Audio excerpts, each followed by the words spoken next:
ও পুরোহিত, পুরোহিত আমাদের বাড়িতে পুজোটা করে দাও না গো। আমি সকাল থেকে উপোস করে আছি, খুব খিদে পেয়েছে, সকাল থেকে উপোস, অঞ্জলি দিইনি। কিন্তু আমি তো পায়ে পড়ি, তোমার পুজো করে দাও না, খুব খিদে পেয়েছে গো, তোমার দুটি পায়ে পড়ি গো।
ওং সরস্বত্যই নমঃ। ওম সরস্বতী নমঃ।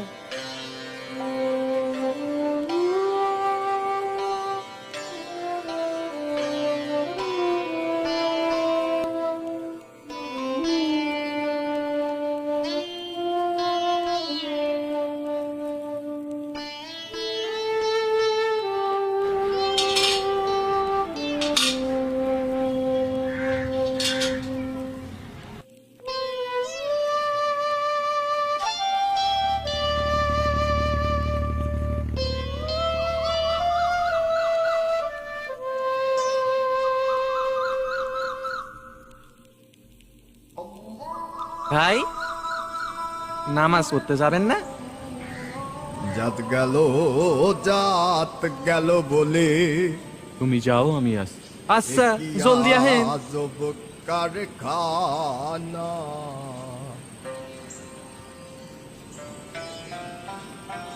সৈয়দ মুজতবা আলী, তিনি মুসলিম হলেও হিন্দু ধর্ম সম্পর্কে তার ছিল অগাধ পাণ্ডিত্য।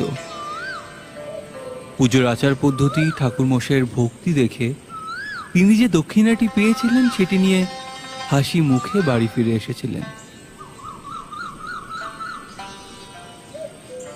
পরে মুজতবা আলী সাহেব বলেছিলেন, জানি না মাতা সরস্বতী এই বিধর্মীর পুজোতে অসন্তুষ্ট হলেন কিনা, তবে আশা করি তিনি ওই উপসী বাচ্চাটির শুকনো মুখের হাসি দেখে অন্তত এই অধমকে ক্ষমা করবেন।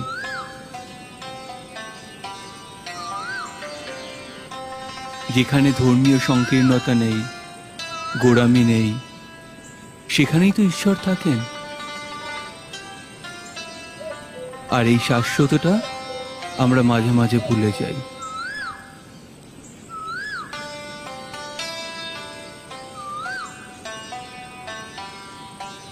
মানুষের ধর্ম তো একটাই,